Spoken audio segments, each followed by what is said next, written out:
Asia की बुलंदतरीन चोटियों से लेकर नशेबी वादियों तक में बसने वाले लोग और जंगली हयात इस मौसमी तब्दीली का मुकाबला कैसे कर सकते हैं?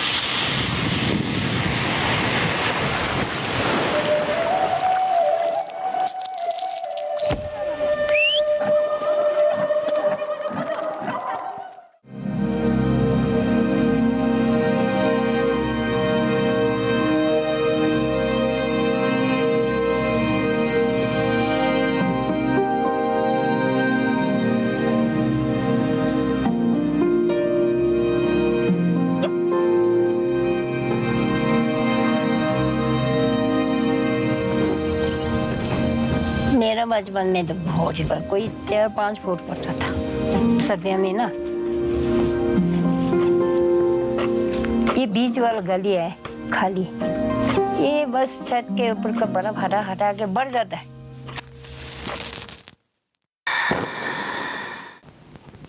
पहले हमारा जमाने में तो सही टाइम बर्फ पड़ता ना, या गर्मियों में बारिश आएंगे, सर्दियों में बर्फ पड़ेंगे, तब जाके फसल होगा। खेती तो वही बस जो नंगा जो हरा मटर आलू वही करता है, वही होता है, बाकी नहीं होता है।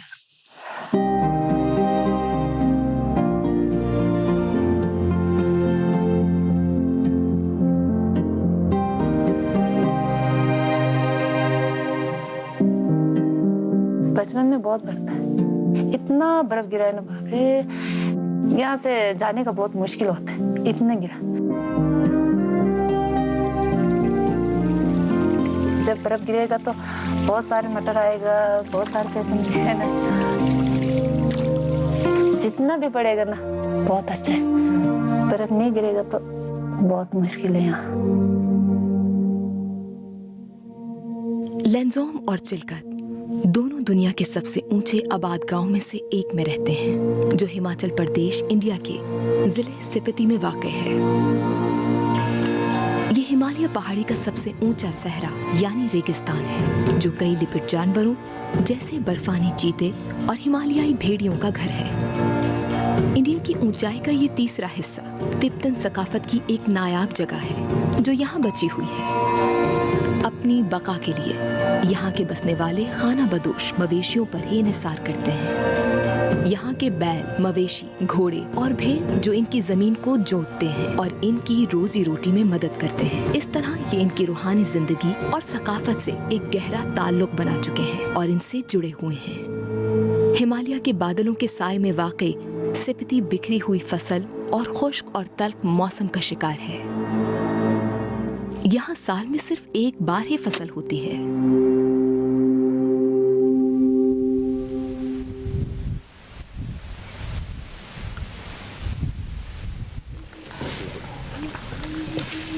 हमारे यहाँ बहुत महदूद फसलें हैं, उनमें से एक है जौ। हमारे लिए सबसे अहम फसल है। अगर आप सुबह के नाश्ते को देखते हैं तो जौ है, जो कि नाश्ते के लिए होता है। रिवायती तौर पर दोपहर का खाना भी जौ का ही होता है, और जब पीने की बात आती है तो भी जौ का ही इस्तेमाल होता है। ये काफी मुकद्दस है क्योंकि ये हर जगह इस्तेमाल होता है। स्पीति में मौजूद सभी 500 गांव अपने पानी के लिए बर्फबारी पर ही इंहिसार करते हैं। बर्फबारी जो बड़ी तेजी से गैर यकीनी होती जा रही है। गर्म आबो हवा और मौसम ने ग्लेशियर्स को पिघला दिया है। इसने पूरे साल में होने वाली बर्फबारी को भी कम कर दिया है और जमीन के नीचे जमे बर्फ को भी खत्म करना शुरू कर दिया है। ये सब एक ऐसे इलाके में हो रहा है जिसको दुनिया का तीसरा पोल कहा जाता है। पिघलता हुआ ग्लेशियर जून के महीने में लैंजोम के गाँव केबर तक पहुँचता है, लेकिन बीज बोने का मौसम अप्रैल की शुरुआत में ही शुरू हो जाता है। इसलिए गांव वालों ने काफी कारगर सिंचाई का तरीका अपनाया हुआ है। बर्फ मुकद्दस चोटी कनामों से पिघलती हुई आती है, जिसे साल भर कुल्स और छोटे तालाबों में इकट्ठा किया जाता है। गांव वालों ने कुदरत की ढालान से फायदा उठाते हुए क्यारियां और कुछ पिश्ते बनाए हैं, ताकि पानी को उसके जरिए नीचे अपने खेतों तक ले जा सके।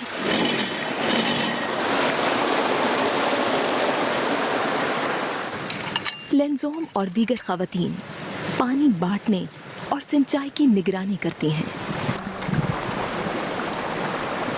जब कभी भी सर्दियों में बर्फबारी कम होती है तो गर्मियों में हमारे पास पानी भी कम होता है। ये सारे गांव मुकम्मल तौर पर चश्मे के पानी पर मुनस्सर हैं और चश्मे का दारोमदार खा पर होता है। खा दरअसल एक ग्लेशियर है। ग्लेशियर एक बुनियाद है और उससे किया एक जखीरा है। अगर बर्फबारी अच्छी होती है तो ये अच्छा खासा जखीरा इकट्ठा कर लेते हैं। हमारी जिंदगी का तो पूरा दारोमदार ही बर्फ पर है। हमारे लिए आसमान से गिरने वाला ये पानी हमारे लिए किसी आबे हयात से कम नहीं। हम सिर्फ ग्लेशियर पर थोड़ी निसात करते हैं, हमें बर्फ की भी जरूरत होती है। आज हम जितने भी ग्लेशियर देख रहे हैं वो पहले से काफी कम हो चुके हैं। इस साल फसल होगी या नहीं, मुझे इसमें शक है। इस साल यहाँ बहुत कम बर्फ पड़ी है।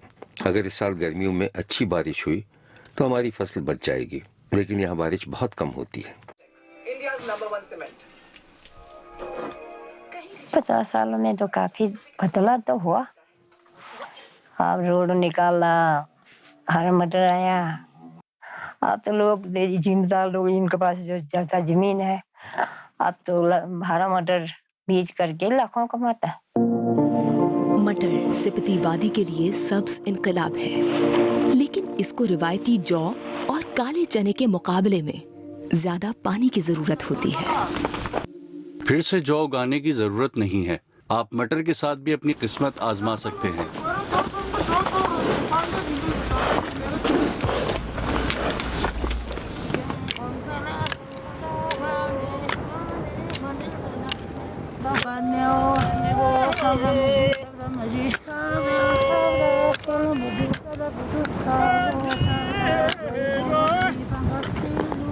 जो ओम रसो मन पे में बोलते ना, तो जैसे जैसे कीड़ा होते हैं तो ध्यान ऐसे देता कि जो मेरे हाथ से जो कीड़ा मोड़ी मर जाए उसको वो मिले जाए, शांति मिले।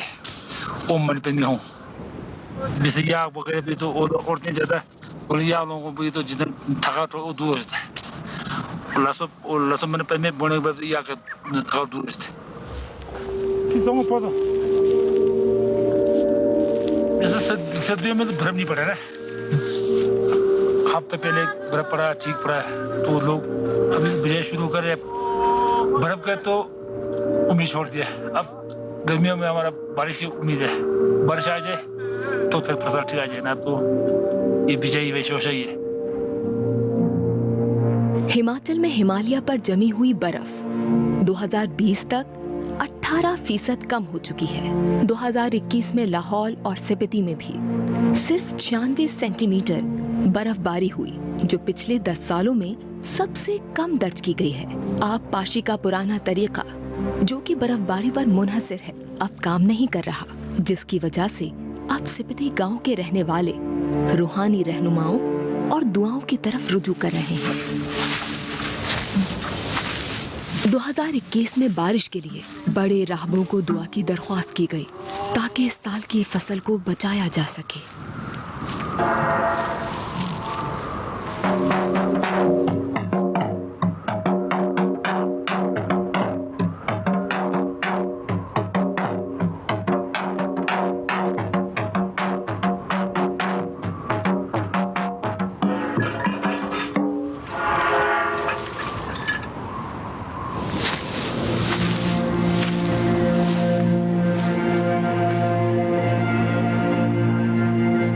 मैंने 7 साल की उम्र में राह बनने का सिलसिला तर्क कर दिया।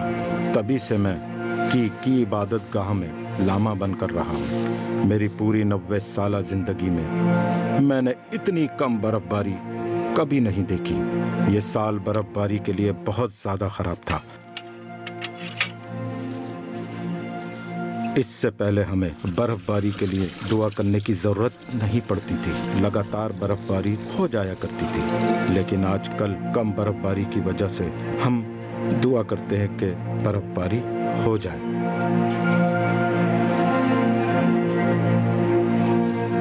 तो करता है, हाँ, बर्फ ना आए, बारिश नहीं आए, उसी हिसाब से बस पूजा ही पूजा, टना मना देखा के जब बर्फ ही नहीं आया तो टना मना करके थोड़े आएंगे।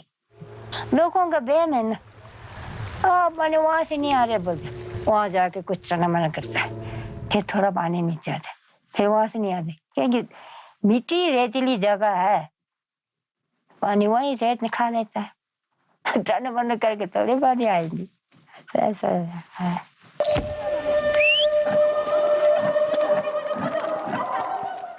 स्पीति के 500 किलोमीटर मगरिब में लद्दाख और कराकोरम के इलाके से ज़ांस्कर नाम की वादी है।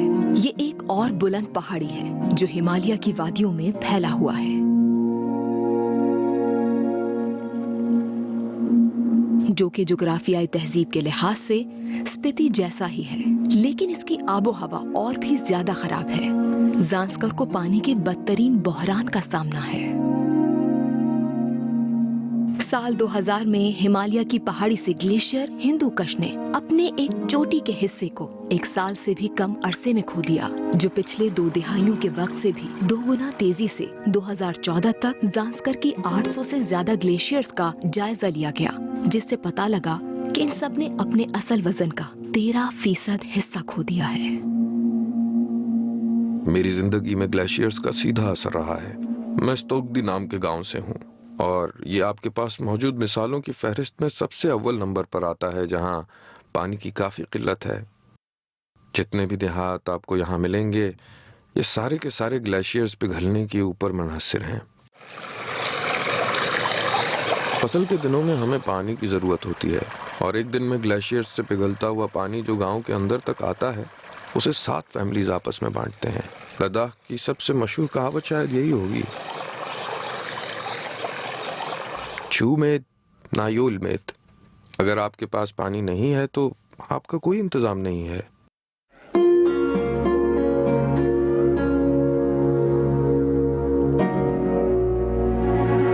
ज़ांस्कर के लोगों का पूरा इन्हिसार खेती पर है।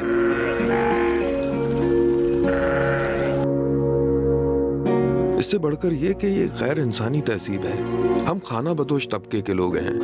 हम अपने मवेशियों को गर्मियों में बालाई इलाकों में ले जाते हैं, फिर बरसात के मौसम में उन्हें वापस नीचे ले आते हैं और फिर तकरीबन आधे साल उनकी देखभाल करते हैं। हम तहकीकी नज़र से ग्लेशियर्स को गायब होते हुए देख सकते हैं कि ये कैसे अपना इलाका और जिसामत खोते जा रहे हैं। हमारे पास ऐसा कोई मंसूबा नहीं है जिससे हम इन ग्लेशियर्स को पिघलने से महफूज रख सकें।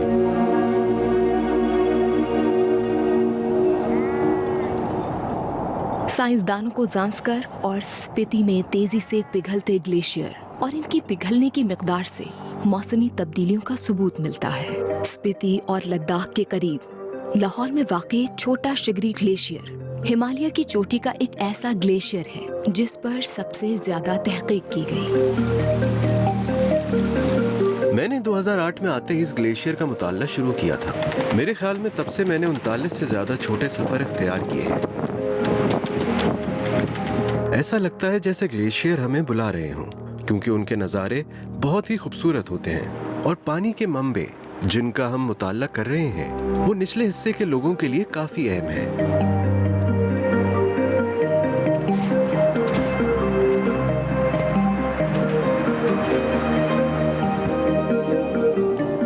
बुनियादी तौर पर ग्लेशियर बर्फ का एक जखीरा है, यानी जमा हुआ पानी। सर्दियों के दौरान ये बर्फ जमा होती है। अगर सब कुछ ठीक ठाक रहा तो कोई ग्लोबल वार्मिंग नहीं होगी। ग्लेशियर पर आने वाली बर्फ की मिकदार सालाना पैमाने पर गर्मियों के मौसम पर पिघलेगी। असल में ये हो रहा है कि हम बहुत ज्यादा पैमाने पर स्याह कार्बन फिजा में छोड़ रहे हैं और ये दर हकीकत आलमी सतह पर दर्जे हरारत में इजाफा कर रहा है और ये ग्लेशियर को अपनी जिसामत खोने पर मजबूर कर रहा है। हम दोबारा से छोटा शिगरी ग्लेशियर का मुशाहिदा कर रहे हैं और हर साल हम इसकी चोटी को देखते हैं और हर साल हम इस चोटी के कम होने की औसत शरह देखते हैं। आखिरी 18 साल में ये कमी 11 मीटर फी साल है। इसका मतलब है हर साल ये चोटी 11 मीटर कम हो जाती है।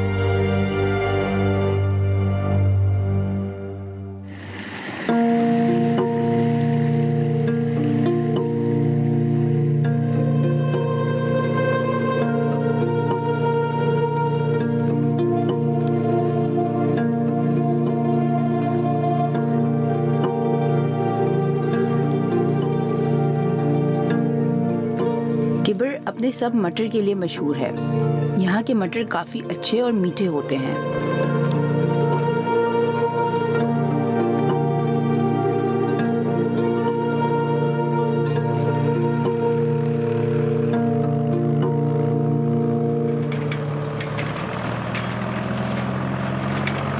इस साल बुआई में ताख़ीर हुई क्योंकि हमारे यहाँ सर्दियों में बर्फ़बारी ही नहीं हुई। बर्फ़बारी जनवरी, दिसंबर और फरवरी में होनी चाहिए और बारिश जून और जुलाई में। फिर हरे मटर की कटाई का मौसम अगस्त में शुरू हो जाता है।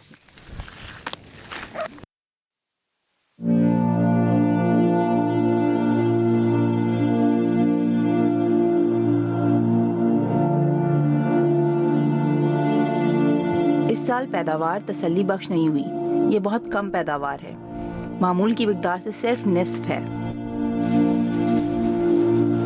वो खेत जिसमें आम तौर पर 10 बोरियों की पैदावार होती थी, इस साल सिर्फ 5 से 7 बोरियों की पैदावार हुई है, जो सिर्फ आधी है।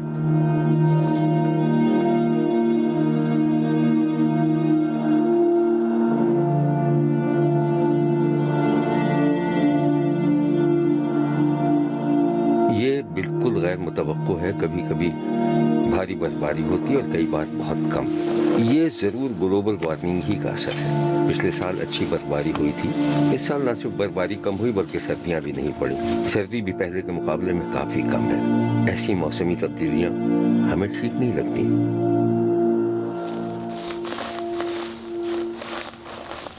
एक्चुअली हम लोग बर्फ़ का उम्मीद करते हैं दिसंबर में पड़ जाए, ताकि वो जो बर्फ़ पड़ते हैं वो बिल्कुल हार्ड हो जाते हैं और उसकी वजह से मेल्ट करने में थोड़ा टाइम लगता है। तो इसकी वजह से हमारा लॉन्ग ड्यूरेशन तक पानी रहता है। पर एक्चुअली इस साल बर्फ़ पड़ी मार्च में, तो उस टाइम तो टेम्परेचर गर्म हो जाता है और बर्फ़ एकदम पानी बन के ऊपर से निकल जाता है और ज़मीन एब्जॉर्ब नहीं कर पाते हैं। तो इसकी वजह से हमारे जो चश्मे के पानी थे उसमें कमी आते हैं।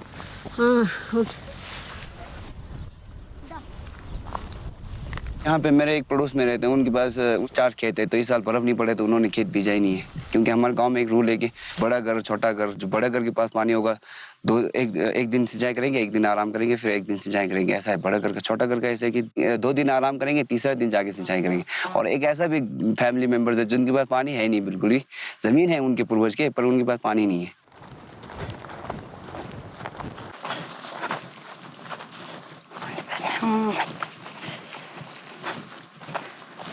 ये सारे पानी की वजह से रख दिया ये लैंड पूरा। फिर पड़ी भी है।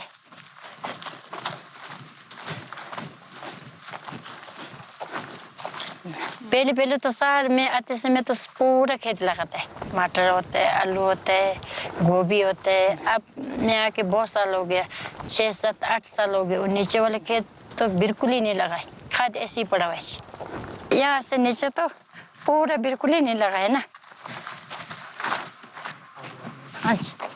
आधा यहाँ से लेके ओ परे से ओ परे परे परे तक। अब यहाँ से नीचे तो बिल्कुल ही नहीं ले ना पानी, पूरे ऐसे जमीन खाली पड़ा है पानी की वजह से। ये चोरों लोगों का तो बहुत मुश्किल होता है जी। फिर ये घास कम नहीं होगा तो घास खरीदना पड़ता है। इस साल तो गुजार भी नहीं है जी।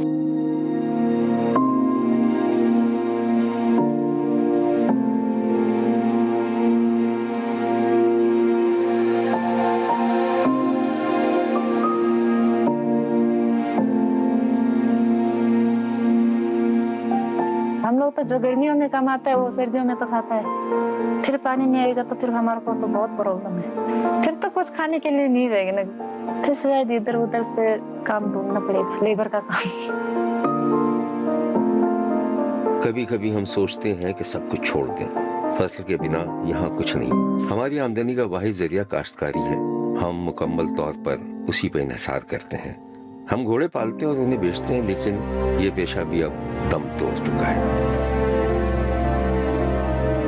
इस इलाके में मेरा सबसे बड़ा डर ये भी है कि हिमालय की इस पट्टी में ज़ंस्कार जैसे ज्यादातर इलाकों को आने वाले सालों में तब्दील करना पड़ेगा। शायद अगले 20 से 30 सालों में हम मौसमियाती तब्दीली की कैद में हों।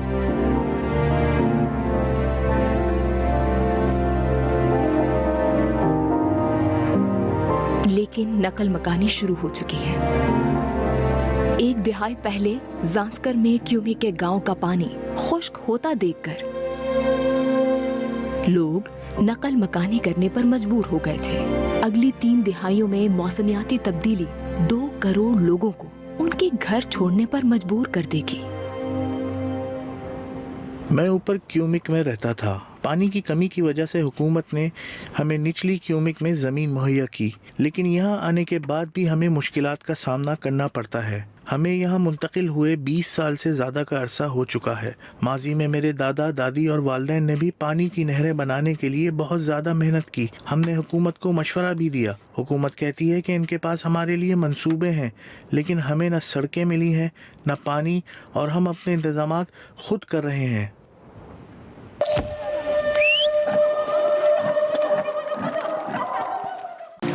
हिमालय खित्ते में लोगों का ऐसा मानना है कि वो रूहों और पानी की रूह पर यकीन रखते हैं। वो शायद सबसे पहले है। रूहों पर ये यकीन और हिमालय पट्टी में हमारा तर्ज अमल दर हकीकत यहाँ नाजुक माहौलियाती निज़ाम और महफूज करने के लिए है, जो हमारे पास काफ़ी कम है।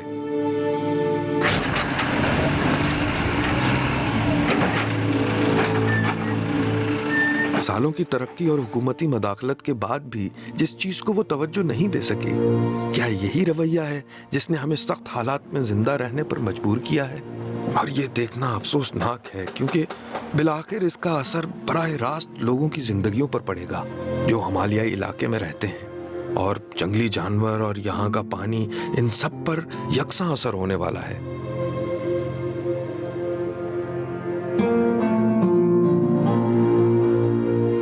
यहाँ रहने वालों का तजर्बा और यहाँ का रहन सहन मौसमियाती तब्दीलियों का मुकाबला करने की ताकत रखते हैं, खास तौर पर अलग थलग इलाकों में। लेकिन जदीद दुनिया की तरफ से बाज औकात रिवायती तौर तरीकों को अक्सर नजरअंदाज किया जाता है, जिसके नतीजे काफी खतरनाक निकलते हैं।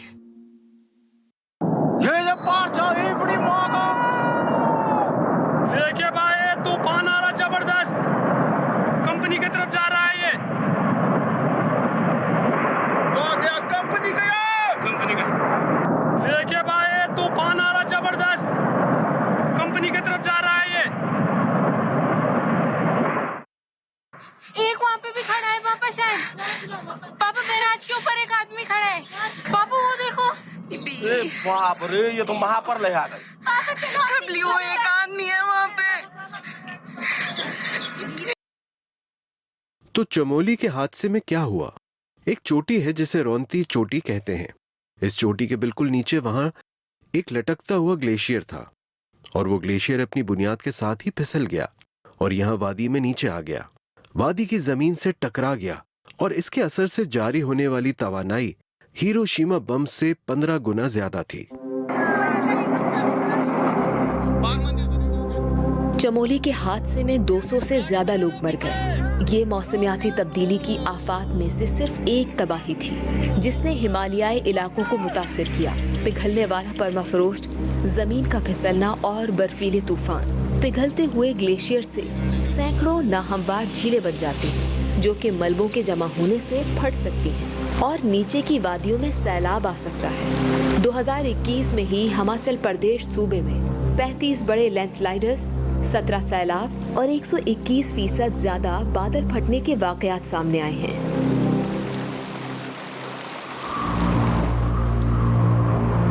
हमारे इर्द गिर्द बहुत से शवाहिद मौजूद हैं। हैरत की बात है, अगर कोई ये कहता है कि मौसमियाती तब्दीली नहीं हो रही, हमें सिर्फ अपनी आंखें खोलकर देखने की जरूरत है। हमारी अपनी जिंदगी में हमारे इर्द गिर्द चीजें कितनी तेजी से बदल रही हैं। ये कोई इलाकाई मसला नहीं है, बल्कि ये एक आलमी मसला है। हमें कानून साजी में शामिल तहकीकी मकालाजात और रिपोर्ट्स को मद्देनजर रखना चाहिए, और ये तभी हो सकता है जब हम मकामी लोगों की रवायत को इन तहकीकों से जोड़ सकें।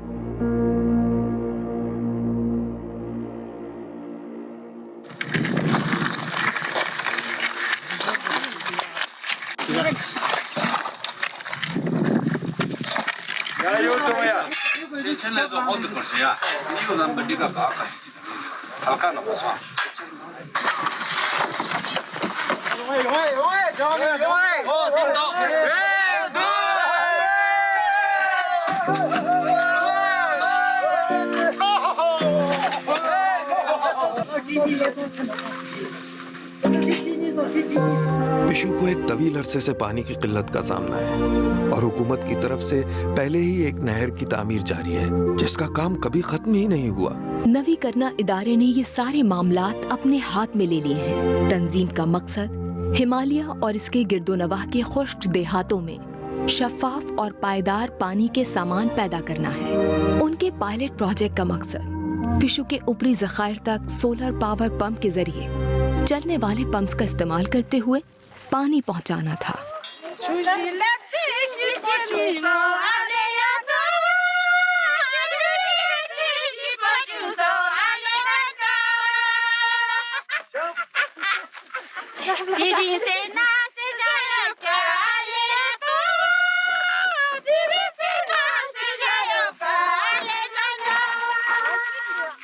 इनिशियली हमने सोचा था कि स्प्रिंग से लेके सीधा जिंक जो अपर रिजर्वॉयर है वहां तक के लिए हम पानी ले जाएंगे, लेकिन वहां तक हमारे बजट के हिसाब से काफी एक्सीड हो रहा था, तो हमने सोचा कि एटलीस्ट गांव तक ले जाते हैं फिलहाल। इस प्रोजेक्ट के लिए बहुत से लोगों को सोशल मीडिया के जरिए जोड़ा गया और इसके जरिए अब तक $7,000 तक की रकम जमा की जा चुकी है। ओके कर दूं? ओके चला फ्रीक्वेंसी आई।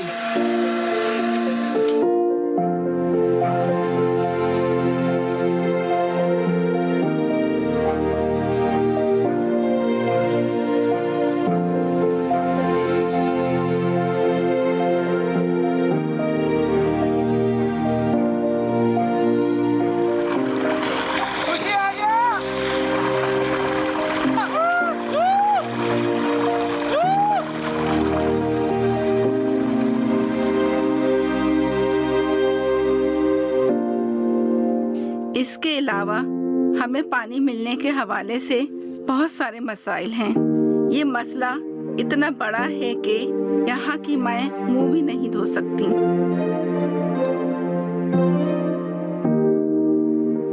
अभी भी हम आपसे गुजारिश करते हैं कि जिंक गोगमा के होस को देखें। अगर ये कामयाब हो जाए तो बहुत अच्छा होगा, तब मैं तिरचन डांस करूंगी। इस पायदार पानी की छोटी सी कामयाबी मुस्तकबिल को यकीनी बनाने की उम्मीद को जाहिर करती है। एक दूसरे की इज्तिमाई मदद से नई ताकत की इजाद। ये एक ऐसी कहानी है जो दूसरे गांव को मुतासर कर सकती है और इनके अंदर एक आग पैदा कर सकती है, और फिर हम चाहेंगे कि ये आग बढ़ती ही जाए और हिमालय में हर जगह फैल जाए।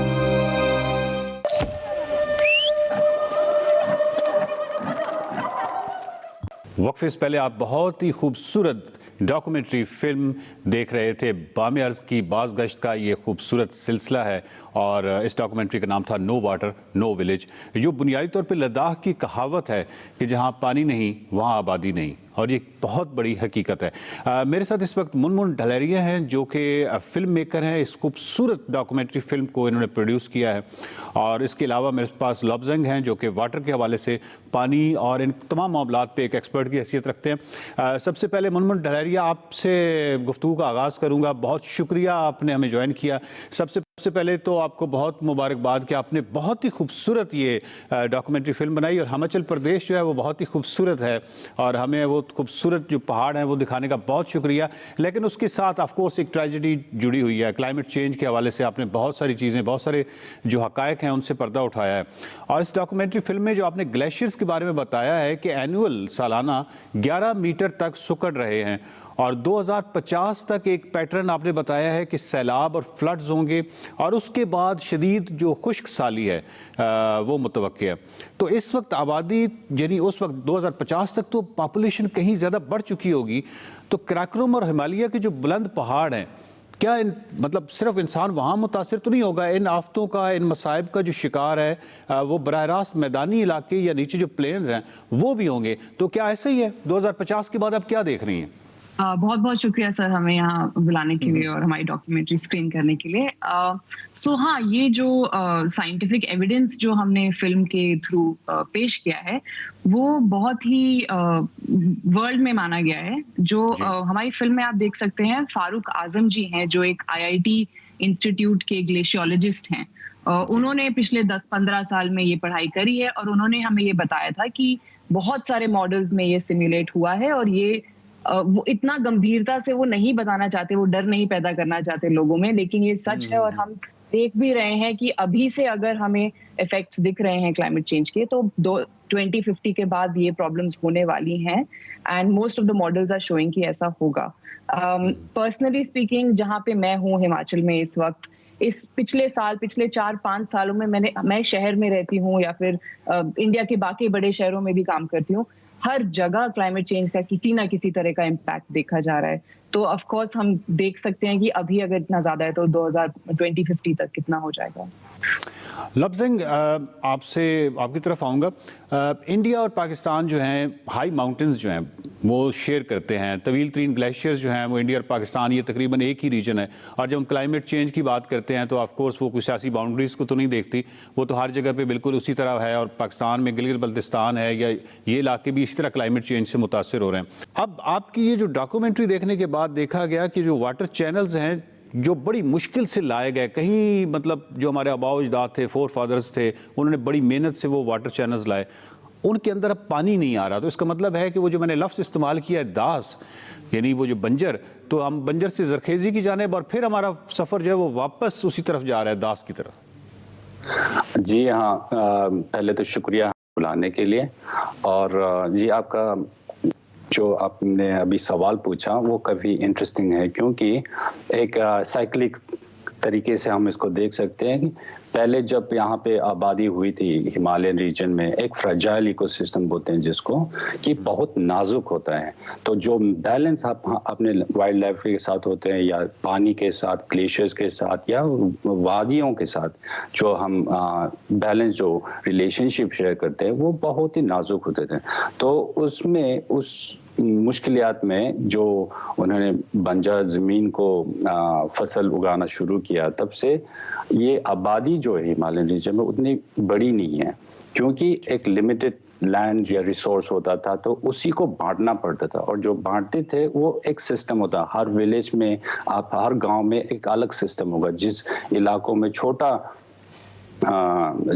छोटे विलेज होंगे या छोटे गांव होंगे, उसमें तो पानी ज़्यादा होता है। फिर जहाँ पे ज़्यादा होते हैं और पानी का मुश्किल होता है तो उसमें एक सिस्टम से बांटते हैं। ये बताइए कि जिस तरह लद्दाख है और हिमाचल है, इसी तरह पाकिस्तान में गिलगित बल्तिस्तान है, तो क्योंकि ये दुनिया के बुलंद तरीन एक पहाड़ हैं, रेंजेस हैं, तो यहाँ पे आबादी जो है वो नीचे वैलीज़ में होती है और वो भी बहुत लिमिटेड, और लैंड जो है वो ऑलरेडी बहुत यानी कम है, जिसमें से आपने मैक्सिमम यील्ड निकालनी है। पानी का अगर क्राइसिस होते हैं तो ऑफकोर्स क्रॉप्स जो हैं उनके साथ लाइफ जो है वो बराह रास्त जुड़ी हुई है, और वो अगर मुतासर होती है तो आपने एक टर्म इस्तेमाल की है इस डॉक्यूमेंट्री में, क्लाइमेट रेफ्यूजी, यानी आपको फिर माइग्रेट करना पड़ता है। तो एक माइग्रेशन का पैटर्न आप, यानी वो स्टार्ट हो गया है, आप देख रही हैं कि लोग माइग्रेट कर रहे हैं पूरे दुनिया में। It's one of the most sustainable communities जो मैंने जिंदगी में कभी भी देखी हैं, वो होंगी इन अपर ऑल्टीट्यूड विलेजेस में।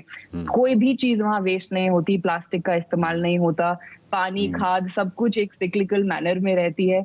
सो आई थिंक जब ये अगर ये पूरा बैलेंस हम अभी ठीक करने ही लगे थे और अगर वो ऑलरेडी टूट जाए तो ऑब्वियसली काफी प्रॉब्लम्स देखी जाएंगी। तो हायर ऑल्टीट्यूड्स ऑफ कोर्स एक इक्विटी की तरफ से भी प्रॉब्लम है कि वहाँ जिन लोगों ने सबसे सस्टेनेबली अपनी जीवन जिया है वो सबसे ज्यादा अब बेयर कर रहे हैं क्लाइमेट चेंज के प्रॉब्लम्स। दूसरी बात यह है कि बाकी Himalayan region, western Himalayan states में अगर देखा जाए इंडिया में, जैसे मैं हिमाचल से हूँ, जैसे उत्तराखंड भी, यहाँ पलायन बहुत देखा जा रहा है, माइग्रेशन बहुत ज्यादा देखा जा रहा है और पिछले 10, 15, 20 सालों से देखा जा रहा है। सारे लोग यहाँ काम की तलाश में दिल्ली वगैरह शहरों में जाते हैं। एग्रीकल्चर, हमारा जो स्टेट है वो 90% एग्रीकल्चर पे डिपेंडेंट है। और अभी हम परसेंटेज में देखें तो उत्तराखंड में मैंने अभी देखा कि 40% माइग्रेट हो चुके हैं लोग शहरों की तरफ, क्योंकि एग्रीकल्चर अब 40%, so 40 lakh of that population has moved. Himachal में इतनी वास्ट स्टडीज हुई नहीं है, लेकिन ऑफ कोर्स जो अपर ऑल्टीट्यूड के लोग हैं वो अब नीचे आएंगे अगर उनको इतनी सी भी आमदनी वहां रह के नहीं मिल रही है। और बाकी हिमाचल में भी पानी का सोर्स इतना खत्म हो गया है कि एग्रीकल्चर पे फुली डिपेंडेंट रहना मुश्किल है। बहुत शुक्रिया मुनमुन ढलेरिया, बहुत ही ज़बरदस्त किस्म की ये फ़िल्म जो है आपने बनाई। और इसके अलावा जो लॉब्जंग हैं उन्होंने हमारी मालूमात में बहुत ज़बरदस्त किस्म का इजाफा किया। ग्लेशियर्स वाकई सुकड़ रहे हैं और जो हाई माउंटेंस हैं, बुलंद पहाड़ हैं, वहाँ पे ज़िंदगी मुतासिर हो रही है। और ये तमाम हक़ाइक़ जो हैं ये हमें बाम अर्ज़ की बाज़ गश्त से मालूम हो रहे हैं और इस हवाले से हमें बहुत ज़बरदस्त किस्म के इक़दामात उठाने की ज़रूरत है, ना सिर्फ कम्यूनिटी की सतह पे बल्कि गवर्नमेंट जो है, जहाँ तक हुकूमत है, वो भी इसमें बहुत अहम किरदार जो है उसका सामने नज़र आ रहा है कि वो किरदार जब तक नहीं होगा तो ये जो ज़िंदगी है बुलंद पहाड़ों में ये मुतासिर होगी। और उसके बाद जो पैटर्न बहुत ही वाज़ेह तौर पर नज़र आ रहा है, जिस तरह की इस डॉक्यूमेंट्री में हमने देखा कि 2050 के बाद एक बहुत ही खौफनाक सूरत हाल नज़र आ रही है और नीचे जो मैदान है, नीचे जो शहरी यानी तमाम वो दरियाओं पे जो आबादी है जो कि जिसका इंहिसार उन दरियाओं पे है वो बराह रास्त मुतासिर होगी। बाम अर्ज़ की जो बाज़ गश्त है, इस सिलसिले की जो अगली कड़ी है वो बहुत ही दिलचस्प है और ये बिल्कुल बराह रास्त उसका हमारे साथ ताल्लुक़ है और वो है स्मोग इन लाहौर। लाहौर जो है इस वक्त दुनिया में सबसे ज़्यादा स्मोक के हवाले से और जो पोल्यूशन है, फ़िज़ाई आलूदगी है, उसके हवाले से दुनिया में इस वक्त पहले नंबर पे आ रहा है। इस सिलसिले में बाम अर्ज़ की जो बाज़ गश्त है उसके माहिरीन हमें क्या बताते हैं, इसको किस तरह कंट्रोल किया जा सकता है, तो इस सिलसिले में ये बहुत ही एक अहम मालूमाती डॉक्यूमेंट्री होगी। तो उस मालूमाती डॉक्यूमेंट्री तक, स्मोक इन लाहौर की जो डॉक्यूमेंट्री है उस वक्त तक के लिए दीजिए इजाज़त। अल्लाह हाफ़िज़।